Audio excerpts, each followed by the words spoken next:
Olá pessoal, bem-vindos a mais um podcast da Rafus Press.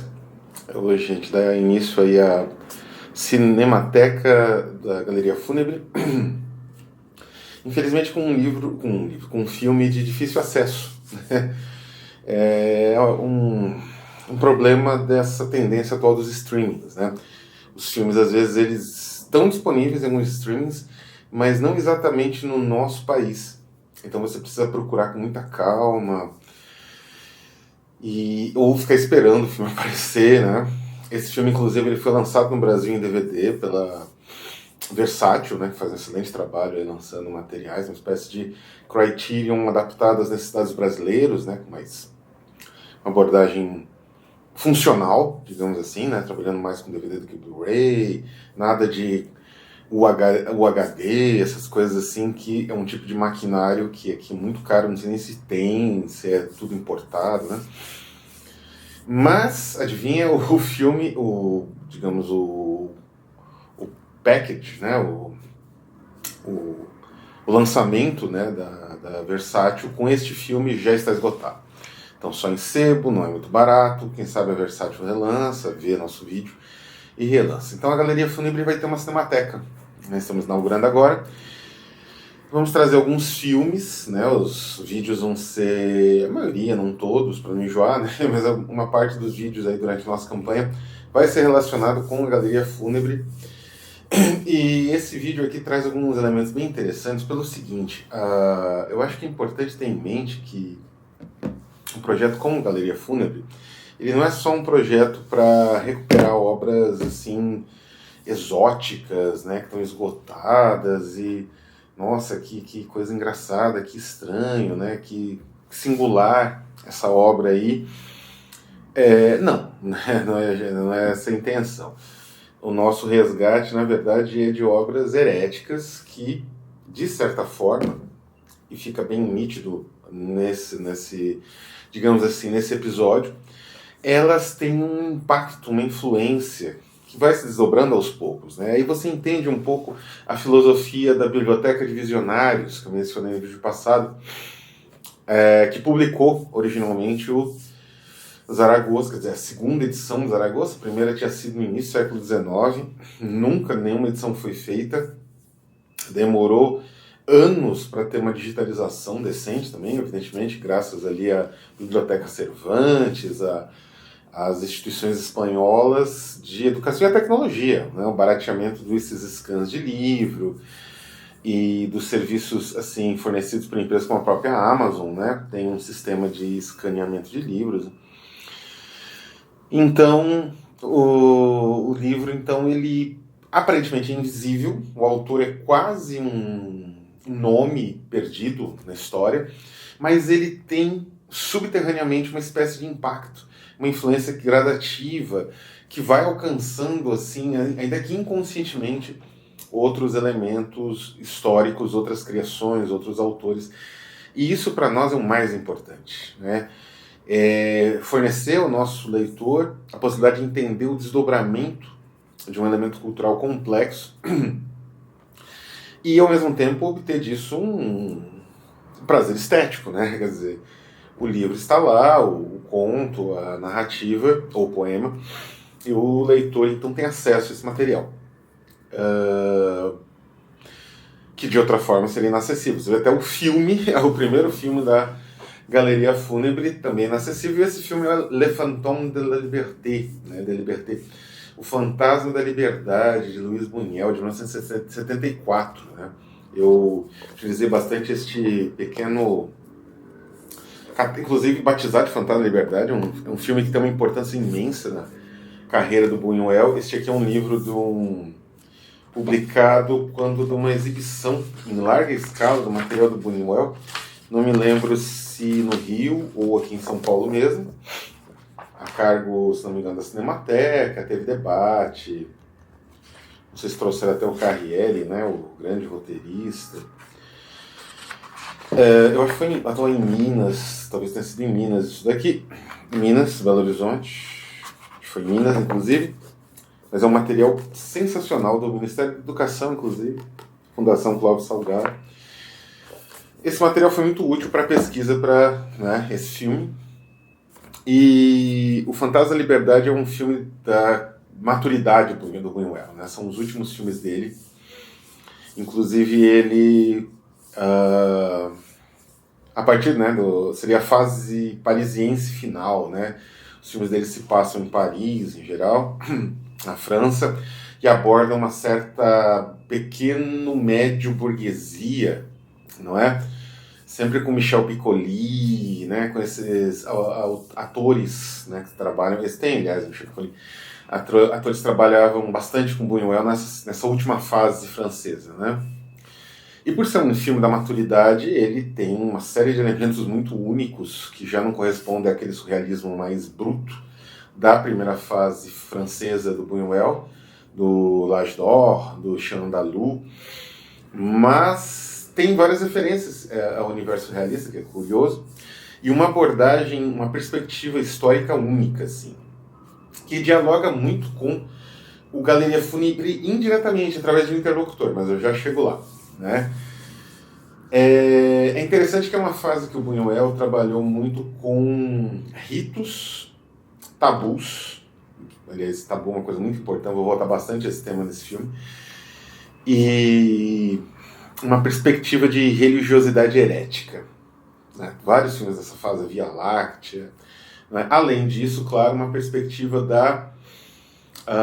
como último elemento, né, de como os valores e crenças usuais alimentados por uma noção de civilização são, no mínimo, passíveis de uma rápida mudança por motivos bem simples, assim, nada muito elaborado. Aquilo muda, e aquilo que é dado como civilização muda completamente. É uma perspectiva pessimista, derivada de uma pessoa ali da geração que era um veterano já nos anos 70, bem idoso, e que viu o nazismo, o fascismo na Espanha, a Guerra Civil Espanhola, que matou quase, 20% da população, né? Foi uma guerra muito brutal. E essa perspectiva histórica, evidentemente, entranhou nas obras do Buñuel, especialmente nesse final, né, de carreira dele, no final da vida dele. Inclusive o Buñuel, nesse final, né, no final da carreira dele, ele tentou adaptar o famoso livro Labat, não é? Traduzido às vezes como Acolá. Aqui a Carambaia deu alguma outra tradução relacionada à coisa demoníaca do livro, agora não me lembro, do Huysmans, né? Existe um roteiro, eu tenho esse roteiro, já fiz um vídeo sobre, do Buñuel e do Carrière tentando adaptar. O Carrière foi o colaborador mais frequente do Buñuel, especialmente no final da carreira dele. Então, a dupla Buñuel-Carrière tentou realizar uma adaptação do Labat, né, o Acolá, o Alalejos em espanhol, né, esse grande livro do Huysmans que trata do satanismo. Era uma leitura recorrente do Buñuel, ele fala isso várias vezes, né? E não deu, seria o filme depois do Fantasma da Liberdade, foi o último, foi Esse Obscuro Objeto de Desejo, né, do Buñuel, que na verdade ele optou por fazer uma outra adaptação, de um autor até espanhol. Esse Obscuro Objeto do Desejo é uma adaptação, e deixou de lado o Labat por conta de achar um pouco pueril, né? Ele ficou com medo da mensagem não ser muito bem compreendida, a questão do satanismo do livro, né, e tal. Como representar aquilo, né? Pelo roteiro, a representação seria muito boa. O roteiro é excelente, mas é uma pena, né, que não rolou. Mas voltando ao Fantasma da Liberdade, eu vi esse filme muitos anos atrás. Na TV, tinha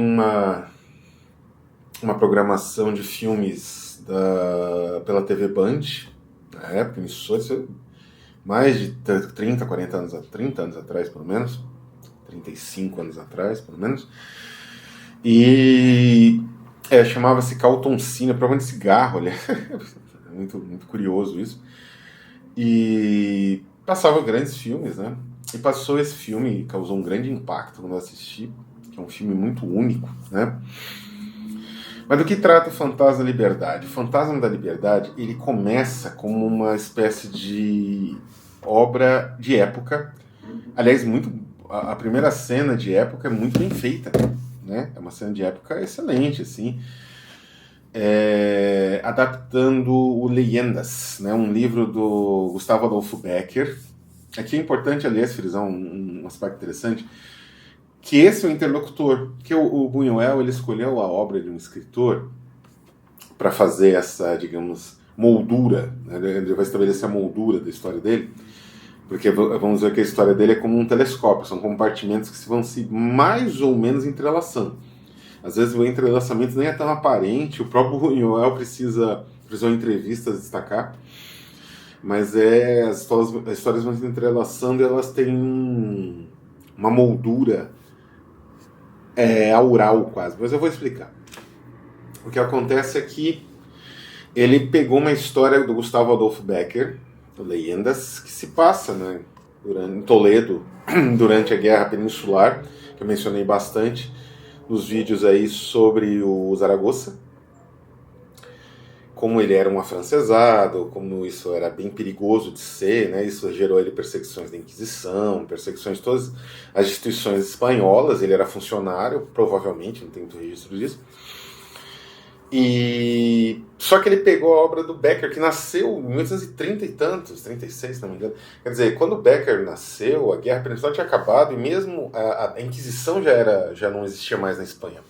Então, assim, é como se o Buñuel tivesse escolhido deliberadamente um interlocutor, digamos assim, para fazer uma espécie de paródia, que é essencial nessa primeira parte. Já o entendimento dessa paródia, alguém que não viveu um período terrível, né, da história espanhola, que ele mesmo viveu uma nova versão, que foi a Guerra Civil Espanhola, e que escreveu sobre. Né? Ele vai trabalhar um pouco essa ironia em vários níveis, intertextuais inclusive. E então a história começa como numa Toledo do século XIX, até uma espécie de cameo do próprio Buñuel, e tem pessoas sendo fuziladas. A primeira imagem do filme, aliás, é o quadro famoso do Goya, o Fuzilamentos de 3 de maio, foi feito em 1814, não é? Os fuzilamentos corresponderiam à Guerra Peninsular, né, de 1808. E ele...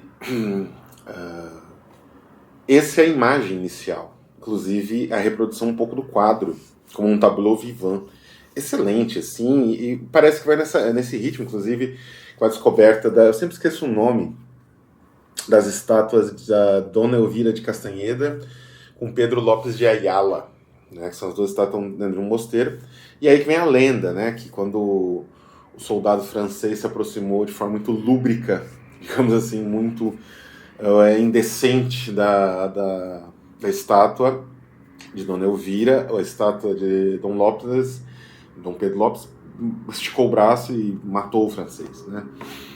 Eles meio que reproduzem isso, ou pelo menos deixou o francês inconsciente. Eles vão trazer o corpo de Dona Elvira e ela está preservada, né, dentro do caixão. Eles abrem o caixão, profanam o caixão. E aí começa o filme, porque isso, na verdade, é a leitura de um personagem. Isso é genial, na verdade. Essas transições entre os segmentos são non sequitur, né? Nenhum segmento tem uma conclusão ou leva a alguma coisa. São segmentos soltos, que tem uma conexão. É essa conexão de cada um desses segmentos é que dota o filme de uma unidade, uma percepção geral. Então, quando você assiste isso a primeira vez, é sensacional. Porque não tem como nem fazer um resumo do filme, igual esses youtubers adoram fazer, e também não tem como fazer uma resenha convencional, porque não é um filme que segue atos, essa obsessão contemporânea do cinema, né, e dos críticos também, de encontrar os atos, de encontrar a jornada. Não existe isso. É non sequitur. E o filme funciona muito bem. A trama ela tem uma união, porque ela gira em torno da questão do tabu e da, digamos assim, violação do tabu, não é? Porque o tabu, ele gera a lei da forma como nós entendemos. E só que a lei, como o próprio tabu, é continuamente violada. Todo mundo viola a lei de uma forma ou de outra. E o crime existe instrumentos de repressão por conta exatamente da violação da lei. Então, tanto a lei quanto o tabu é como se eles tivessem uma relação quase que íntima com a própria violação deles, para poderem existir. Então, cria-se uma espécie de circuito. E esse circuito é mais ou menos o que é reproduzido no filme nessas histórias de non sequitur, que vão se sucedendo e que tem elementos muito singulares, assim, que vão construindo uma identidade com aquele universo da Guerra Peninsular, aquele universo que o Goya evoca, né? Goya é citar a primeira coisa que aparece no filme, e ele meio que domina esse universo. E é o mesmo universo, como vocês bem sabem, do próprio Zaragoza. Goya e Zaragoza compartilhavam o mesmo espaço, digamos, eles viveram na mesma época, e passaram quase pelas mesmas coisas. O Goya também era um afrancesado, de certa forma, embora ele tenha se decepcionado com os franceses muito mais rápido, creio eu, que o Zaragoza mesmo. Não é? Tenha percebido que a racionalidade napoleônica não era aquela racionalidade apregoada ou, digamos assim, propagandeada, né, como algo ideal pela Revolução Francesa e até pelo próprio Iluminismo. E então esse universo ele é evocado na vida contemporânea francesa, de Paris, da burguesia parisiense, aquelas pessoas, né, que recebem outras em casa, em jantares, enfim, usam as roupas da moda e têm acesso a carros e a apartamentos, não exatamente palacetes, né, mas relativamente luxuosos. Esse universo reflete ou projeta-se, né, em pequenos detalhes no universo da destruição, do horror, dos crimes de guerra, né, dos desastres de guerra, como é a série célebre de Buñuel, retratando a invasão francesa à Espanha. E isso acontece, como eu falei, em pequenos detalhes. Por exemplo, tem um célebre sketch, um célebre desses segmentos, em que alguns monges carmelitas, faz ser importante essa informação, eles estão jogando cartas com uma dona lá, com uma moça que está em visita, né, está indo em visita ao pai doente. A gente nem sabe o que acontece depois disso, como eu falei, são segmentos. Se ela encontra o pai doente ou coisa parecida. Nesse segmento, que é bem longo, acontecem muitas coisas, né, digamos ali, numa espécie de hospedaria, que são muito singulares. Eu não vou entrar em detalhes porque estraga um pouco a surpresa de tudo que acontece, né? Mas tem um momento muito interessante que eles estão jogando, que eles na verdade jogam cartas, né? Eles vão orar, eles levam até um relicário com a imagem de São José, e eles vão fazer orações, assim, ela tá até de camisola e se preparando ali para repousar, e os padres lá, os monges batendo lá na porta dela, tem que receber, né? Ela esconde as roupas íntimas dela, e os monges andando, um monte de monges, uns 5, acho, andando pelo quarto dela. E no final eles estão todos jogando cartas com ela, porque ela tinha um baralho. E é célebre, eles apostando as imagens, essas imagenzinhas, medalhinhas e tal, que são comuns de santos, né? E um outro momento desse mesmo segmento, digamos assim, situado na hospedaria, a hospedaria interior ali de Paris, em uma cidade menor perto de Paris, na estrada, né? Um também grande ator, agora eu não estou lembrado do nome dele, mas um ator que era muito buñueliano, né? Ele participou de muitas adaptações do Buñuel, inclusive do Discreto Charme da Burguesia, e ele tem um jeitão de burguês mesmo, a barba, o cabelo, assim. Ele pergunta para um dos monges se eles eram dominicanos. E o monge responde, não, carmelitas. E isso é muito interessante porque é sabido, especialmente, né, o Buñuel ele estudou, inclusive vem essa informação aqui, em alguns dos ensaios, né? O Buñuel estudou num seminário onde, de padres, eu acho que inclusive de monges dominicanos. Os monges dominicanos eram os responsáveis pela Inquisição, de um modo geral, pelo aparelho, né, são até hoje, eu acho, que existe até hoje a Inquisição, então pelo aparelho da Inquisição, só que ela é mais interna, né?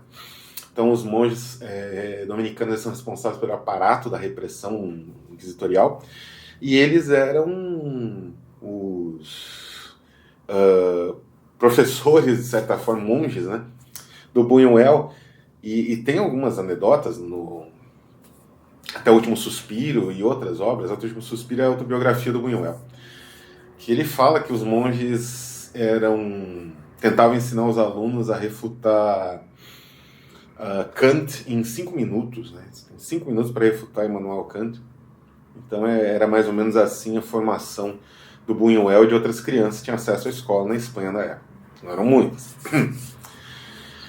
Enfim, em outro segmento, o prefeito de polícia, eu acho que a melhor tradução seria um comissário, né, da polícia parisiense. Ele tem acesso a um cemitério, e ali ele, por uma série de motivos, aliás, esse segmento ele é sensacional. É o último segmento, na verdade, ele é bem longo, e ele vai dar no desfecho, que eu vou fazer um rápido comentário, né? Como eu falei, não existe spoiler num filme que não tem um cadenciamento tradicional de atos. Não existe ato aqui. Não tem primeiro, segundo, terceiro, são segmentos. Esses segmentos em si, é interessante a descoberta deles pela estranheza que eles evocam, que é muito única, não é? Que, como eu falei, essa tensão entre o tabu e a violação do tabu.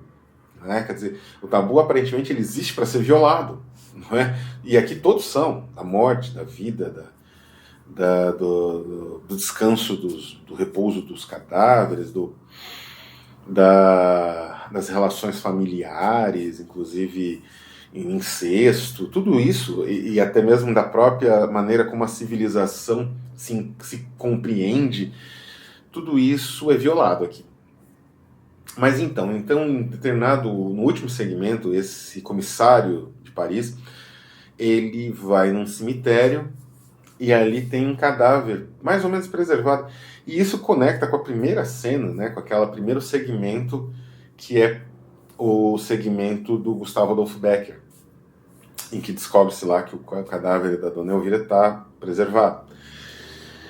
Então esses elementos é que vão se conectando e criando um universo tão irracional, no final das contas, porque é mais ou menos isso para onde, né, que se caminha, né? Como eu falei, a perspectiva do Buñuel não era das mais otimistas no final da vida, com toda a razão. E claro que isso vai, digamos assim, esse percurso vai culminar com um ato repressivo, que é o que dá início ao filme. Um ato repressivo, um ato de uma, digamos assim, proposta de civilização, que seria os exércitos napoleônicos, diante de uma população que eles estão esmagando, né? E esse primeiro momento repressivo, ele ecoa no final, e é incrível, né? Porque a grande, digamos assim, a maneira como se encadeia isso, exatamente encadear, é o grito "Viva las cadenas", não é? Que eram as algemas, aquilo que prendia as cadeias, né? Que prendiam os condenados à morte pelos franceses, e eles repetiam isso. Então, diante da libertação oferecida pela racionalidade iluminista autoritária, ou pelo menos tão, às vezes até mais autoritária, ou percebida como autoritária do que a racionalidade tradicional, né, a racionalidade ou a irracionalidade da fé, né, eles preferiam a prisão, né, preferiam estar presos ali à fé, aos dogmas da igreja, do que a racionalidade que representava o fuzilamento de civis e da população em geral e outras atrocidades de guerra. Então, esse é, de certa forma, a conclusão a que o Buñuel chega, né? E faz essa conexão final que é brilhante, que é num zoológico. A ideia é muito boa, a maneira como a repressão acontece e a maneira como, digamos assim, é planejado. Ele mostra como que é o planejado o instrumento da repressão, não é? E como eu disse, isso tudo, direto ou indiretamente, relacionado com a redescoberta que ocorreu poucos anos, quase que ao mesmo tempo, né, poucos anos depois desse filme, do material do próprio Zaragoza, né? Quer dizer, era um material produzido nessa guerra, refletindo pela violência, assim, nas proximidades dessa guerra, né? Por pessoas que sofreram com essa guerra, refletindo a violência e o horror que eram a realidade dessa guerra peninsular e a impossibilidade de você confiar em modelos tão autoritários quanto, né, vindos de uma racionalidade repressiva, ou pelo menos tão repressiva quanto a própria fé religiosa. Então, isso é sensacional. Aí, eu acho que essa postura herética do Buñuel, por tantos anos, né, auxiliou um pouco, né, as autoridades espanholas tentavam se desvencilhar da herança maldita do franquismo a trazer obras como Galeria Fúnebre através de coleções muito singulares que surgiram na época. Então é isso, pessoal. Esse é o nosso primeiro filme da Filmoteca da Galeria Fúnebre. Vai ter outros, nem sempre diretamente relacionados ao assunto, igual esse, mas se bem que esse também não é tão relacionado assim, mas é interpretativamente possível se aproximar e tem uma série de elementos históricos ali que se conectam com a obra que estamos tentando trazer para o leitor brasileiro. Então é isso, ficando por aqui, um abraço a todos e até a próxima.